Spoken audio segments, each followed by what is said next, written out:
in a quiet neighborhood where nothing ever happened. Rumors started to spread. A married man, a lonely woman.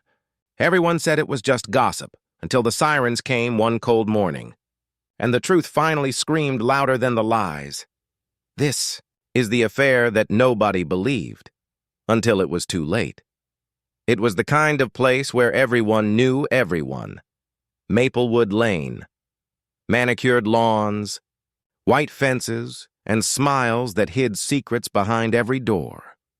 Emily Harris had lived there for 10 years, a 34-year-old mother of 2, known for her kindness and calm voice. Her husband, Mark Harris, was a respected financial advisor, always dressed sharp, always polite. Across the street lived Sophie Turner, 42, divorced, mysterious, and often seen sitting on her porch at dusk, sipping wine alone.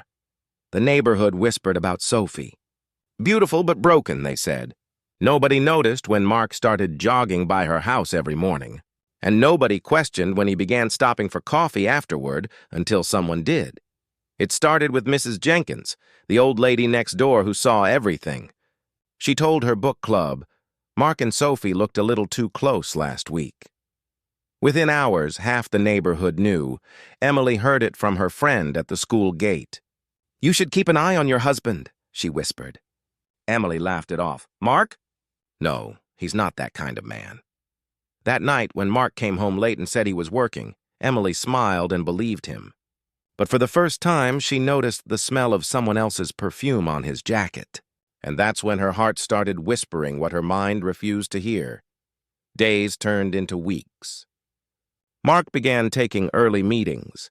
Sophie's curtains were always closed in the afternoons, and a black car was sometimes parked outside her driveway. Mark's. Emily followed him one evening. Her hands shook as she trailed his car to the old park by the lake. There, under the dim light, she saw him, holding Sophie's hand. It wasn't passion. It wasn't lust. It was something else, familiarity. 2 people who had found comfort in each other's brokenness. She didn't confront him that night. Instead, she went home, sat in silence, and cried until morning. When she finally confronted Mark, he laughed. "Emily, you're paranoid. She's just a friend. She's helping me with a charity project." He kissed her forehead and walked away. But that night, his phone buzzed, a message from Sophie. "Same time tomorrow. I can't stop thinking about you." Emily stared at the screen, her hands trembling. She wanted to scream, to leave, to expose him. But love makes fools of the strongest hearts. Instead, she stayed, because deep down she thought maybe she could fix him. The neighborhood kept gossiping. Some said Emily was overreacting. Others said she was blind. But no one really believed what was happening. Not yet. It was a Friday. Rain poured down like a warning. Emily waited at home. Mark said he was working late again. But at midnight, a police car sped past her house. Then another. And another. Minutes later, her phone rang. "Mrs. Harris? There's been an accident. We need you to come to Lakeview Road." When she arrived, the scene was chaos. Flashing lights, wet roads, shattered glass. 2 bodies. Mark's car had skidded off the curve, hit a tree. The officer looked at her gently.